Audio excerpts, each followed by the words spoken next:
Hello मित्रांनो, आपण last time बघितलं होतं की प्रॉब्लेम सेट फर्स्ट मध्ये आपण दोन इक्वेशन घेतले होते आणि नंतर आता त्याच्यामधले अजून दोन जे आहेत थोडे टफ लेवलचे ते आपण आज कव्हर करणार आहोत.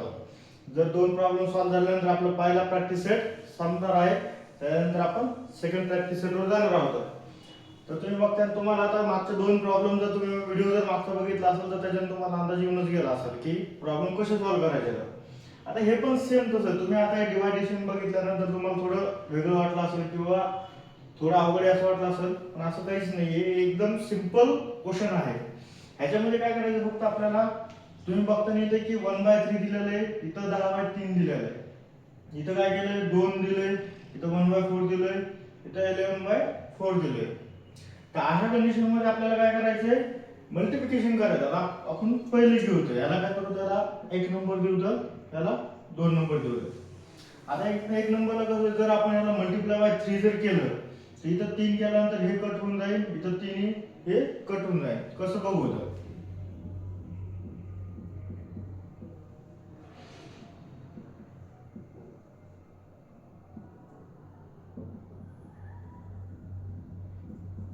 आपण काय केलं, इथं लिहिलं मी मल्टिप्लाय बाय 3 टू इक्वेशन 1.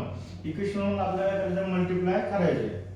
तर 3 into 1/3x plus 3y equal to 3 into 10 divided by 3. आता हे 3 कट, 3 एक 3 एक आला आणि इथं काय केले, 3 एक 3 कट झालं, म्हणजे राहील काय इथं x plus 3y equal to 10. याला काय करायचं, इक्वेशन 3 दिले. त्यानंतर सेम सेकंड याला काय करू, आपण मल्टिप्लाय बाय 4 करू. होता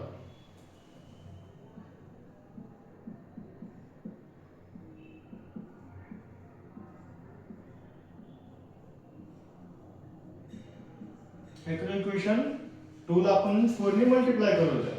त्याने काय येईल तिथं बघू, तर 4 into 2x plus 4 into 1/4y equal to 4 into 11/4. आता इथं 4 दोन्ही 8x प्लस हे 4 हे 4 कॅन्सल झालं, म्हणजे काय राहिलं y इक्वल टू हे 4 हे 4 कॅन्सल झालं, किती राहिलं 11. ह्याला काय करू, इक्वेशन 4 देऊ. हे झाले आपले दोन इक्वेशन. आता ह्याच्यामध्ये काय करायचं आपल्याला, अशी आता इथं जर आपण ॲज इट इज जर बेरीज वजाबाकी जर केली तर ह्याच्यामध्ये कोणते कॅन्सल होणार आहे का, नाही. अशी एक व्हॅल्यू घ्यायची जेणेकरून ती मायनस आली पाहिजे.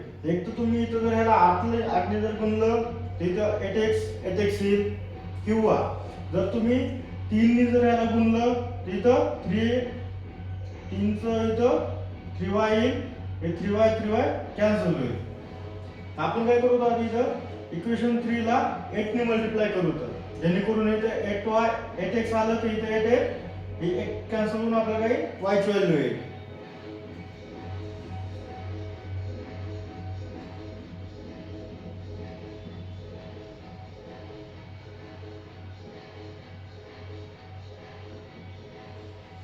ते काय केलं, multiply by 8 two equation 3.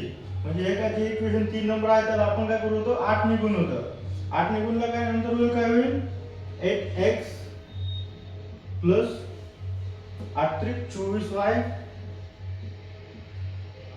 Equal to 8/80.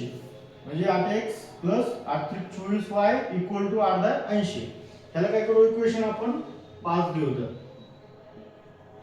आता काय करायचं, आपल्याला वजाबाकी करायची. वजाबाकी केले तरच आपला एक कॅन्सल होऊ शकतोय. तर आता काय करू, आपण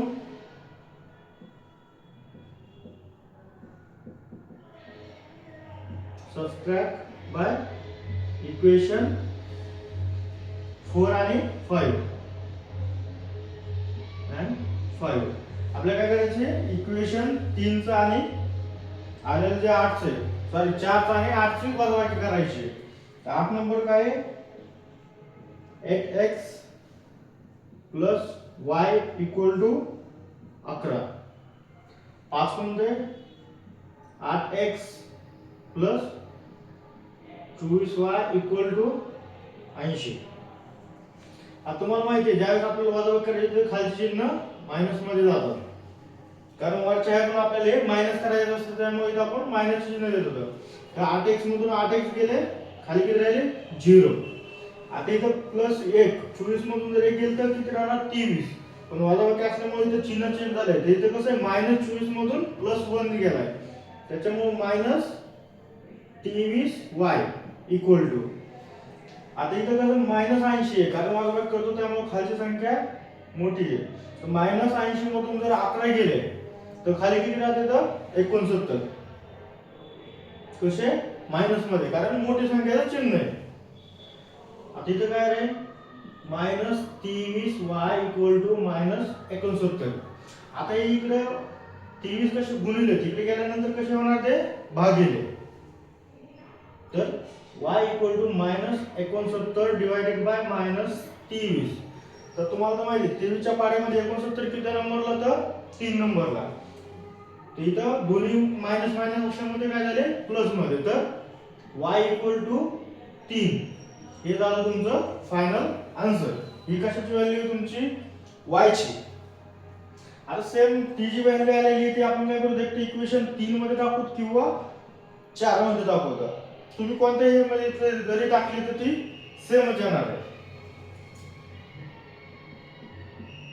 put y equal to 3 in equation 3 3 मध्ये टाकू. तर 3 काय तर x. आता मी तर डायरेक्ट पुट करतो, इक्वेशन लिहित नाहीये. x प्लस किती 3y म्हणजे 3 इंटू 3 इक्वल टू किती आहे 10. तर x प्लस 3 त्रिक 9 इक्वल टू 10. आता हे प्लस 9 आहे, इकडे गेल्यानंतर काय होईल minus x equal to 10 minus 9. तर x इक्वल टू 10 मधून 9 गेला किती राहते 1. हे झालं तुमचं फायनल आन्सर. बघितलं मित्रांनो किती इझी होतं. ह्याच्यामध्ये फक्त तुम्हाला इथं अपूर्णांकामध्ये दिलेली व्हॅल्यू होतं, त्याच्यामुळे तुम्ही थोडं टेन्शन मध्ये होता, पण एकदम इझी होतं. ह्याच्यामध्ये आपण काय केलं होतं, फक्त खालचे व्हॅल्यू जे आहे डिवाइड मध्ये ते सेम असल्यामुळे त्याला गुणाकार केला आणि खालचे कॅन्सल करून टाकले. सेम याच्यामध्ये कसं होतं 4 होतं, 4 असल्यामुळे आपण काय केलं त्याला 4 ने गुणवलं, इक्वेशन येऊन गेले. दोन इक्वेशन आल्यानंतर आपण काय केलं त्यांची वजाबाकी केली. वजाबाकी केल्यानंतर आपल्याला एक व्हॅल्यू भेटली, ती व्हॅल्यू आपण इक्वेशन 3 किंवा 4 जे की आपल्याला नवीन आलेले येतं त्याच्यामध्ये टाकून ते आपण काढून घेतली. तर तुम्ही म्हणता की ही व्हॅल्यू जी आहे ती काढेल का, तर आपण या सुद्धा ह्याच्यामध्ये टाकलं, इथं जरी व्हेरिएबल आपण पुट केलं इक्वेशन मध्ये तरी पण आन्सर येऊन जाते.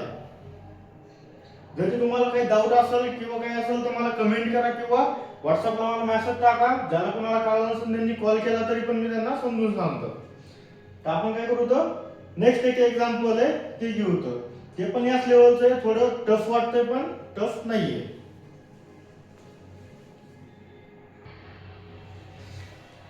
तर मित्रांनो सेकंड एक्झाम्पल आहे, याच्यामध्ये सुद्धा सेम प्रकार आहे, याच्यामध्ये काही चेंज नाहीये. तुम्ही आता या मोठ्या लेवलला बघताय ना, तुम्ही म्हणता की याच्यामध्ये काय करायचंय, हे सुद्धा खूप इझी आहे. लास्ट टाइम सारखं तिथं आपण काय केलं होतं, गुणाकार केला होता आणि एक छोटं इक्वेशन त्याला बनवून घेतलं होतं. सेम ते हे सुद्धा सेम तसं आहे. याच्यामध्ये काय करायचं आपल्याला, पहिल्यांदा बेरीज करायची दोन इक्वेशनची आणि एकदा वजाबाकी करायची. बेरीज केल्यानंतर जे इक्वेशन येईल, वजाबाकी केल्यानंतर जे इक्वेशन येईल, तर त्याला आपलं पहिल्यासारखं सॉल्व्ह करायचं. तर बघू तर ह्याला दिलं आपण इक्वेशन 1, ह्याला दिलं 2. तर सेम ह्याला इथे हे करतो, आन्सर लिहितो मी. Adding equation 1 and 2. कसं बघूया, 99x plus 101y equal to 499. 101x plus 99y equal to 501. त्याच्यामध्ये काय केलं, इथं जी व्हॅल्यू ती सेम इथं ठेवली आहे आणि इथं जी व्हॅल्यू ती सेम इथं ठेवली आहे. आपल्याला काय करायची, बेरीज करायची आधी. तर 99 आणि 101 किती होते तर 200x plus 191 200 y equal to 501 आणि 499 किती होते तर 1000.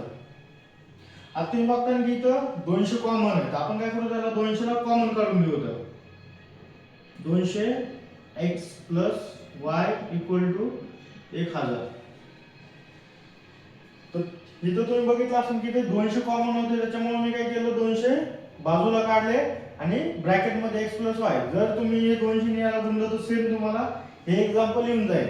आता हे 200 कसं इकडे गुणिले घेतलंय, इकडे आला काय होईल भागिले, म्हणजे x plus y equal to 1000 divided by 200. ते 0 0 कॅन्सल, 2 1 2 2 5 10, म्हणजे काय आलं x plus y equal to 5. त्याला काय देऊ आपण इक्वेशन 3. तर तुम्ही बघता हे इक्वेशन आपल्याला एक छोट्या फॉर्मॅट मध्ये भेटून गेले. सेम आपल्याला काय करायचं होतं, सबट्रॅक्शन करायची आहे त्याची. Subtraction of equation 1 and 2.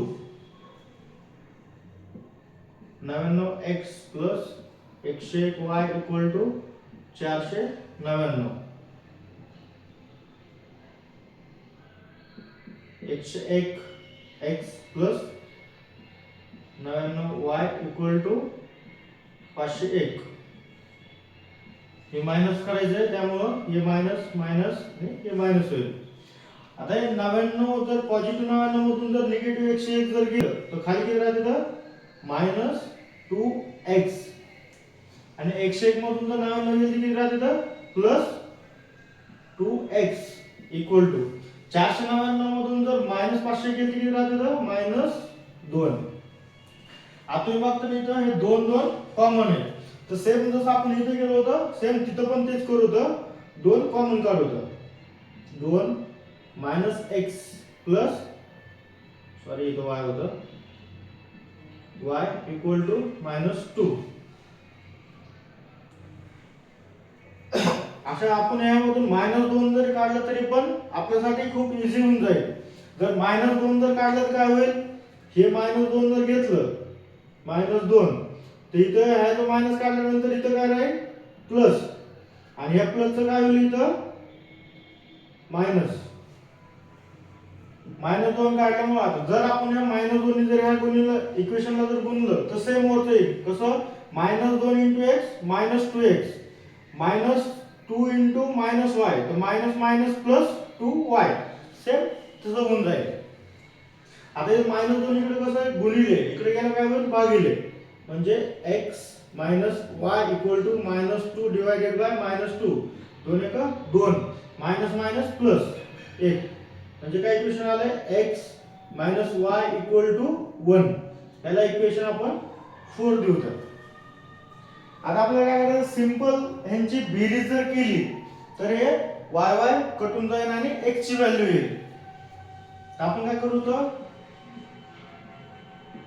Adding equation 3 and 4. तर इक्वेशन 3 काय आहे x प्लस y.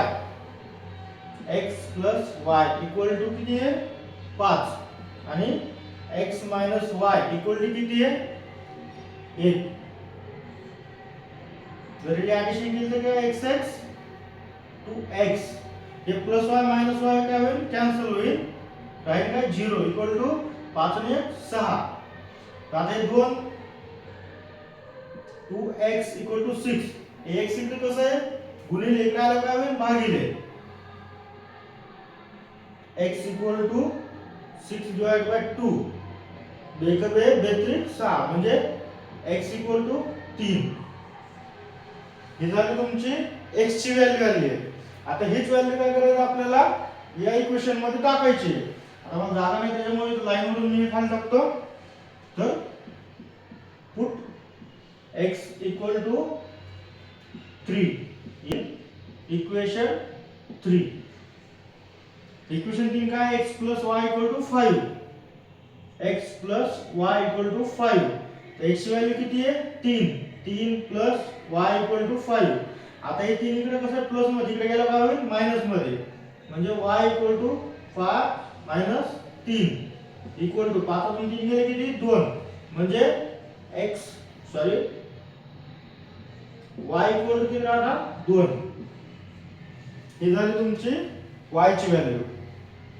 तर बघितलं किती इझी होतं. ज्यावेळेस असं इक्वेशन येईल तुम्हाला एक्झाम मध्ये, त्याच्यामध्ये काय करायचं पहिलं आपल्याला बेरीज करायची. बेरीज केल्यानंतर आपल्याला एक छोटं इक्वेशन भेटलं, त्याला आपण 3 नंबर दिला. त्यानंतर त्याची वजाबाकी केली, वजाबाकी केल्यानंतर अजून एक छोटं इक्वेशन भेटलं, त्याला आपण 4 नंबर दिला. त्यानुसार आपण बेरीज करायची वजाबाकी करायची हे इक्वेशन बघून आपण डिसाईड केलं. ते डिसाईड केल्यानंतर आपण ऍडिशन केल्यावर आपल्याला एक ह्याची व्हॅल्यू भेटली. एक ह्याची व्हॅल्यू x ची भेटल्यानंतर आपण काय केलं ती इक्वेशन 3 किंवा 4 4 मध्ये जरी तुम्ही टाकलं तर बघता इथं जर x 3 जर केलं तर 3 मायनस y 1 येईल. जर y 3 जे आहे तर 3 इकडे गेल्यानंतर काय होईल मायनस होईल. मायनस झाल्यानंतर इथं कसं आहे इकडे प्लस इकडे गेला मायनस होईल, म्हणजे 1 मधून जर -3 गेले की राहिले -2. मग हे मायनस पुन्हा -1 ने जर मल्टिप्लाय केलं तर y 2 येऊन जाईल. म्हणजे तुम्ही कोणत्याही इक्वेशन मध्ये जर टाकलं तर सेम उत्तर येणार. अशा प्रकारे आपलं प्रॅक्टिस सेट 1 संपलेला आहे. जर तुम्हाला काही क्वेश्चन असेल तर कमेंट करा. जर काही क्वेश्चन नसेल तर आपल्या चॅनलला लाईक करा, सबस्क्राईब करा आणि तुमच्या मित्रांना सुद्धा शेअर करा नवीन नवीन व्हिडिओसाठी. चालतंय. अशा प्रकारे आपण भेटूया नेक्स्ट लेक्चर मध्ये. थँक्यू.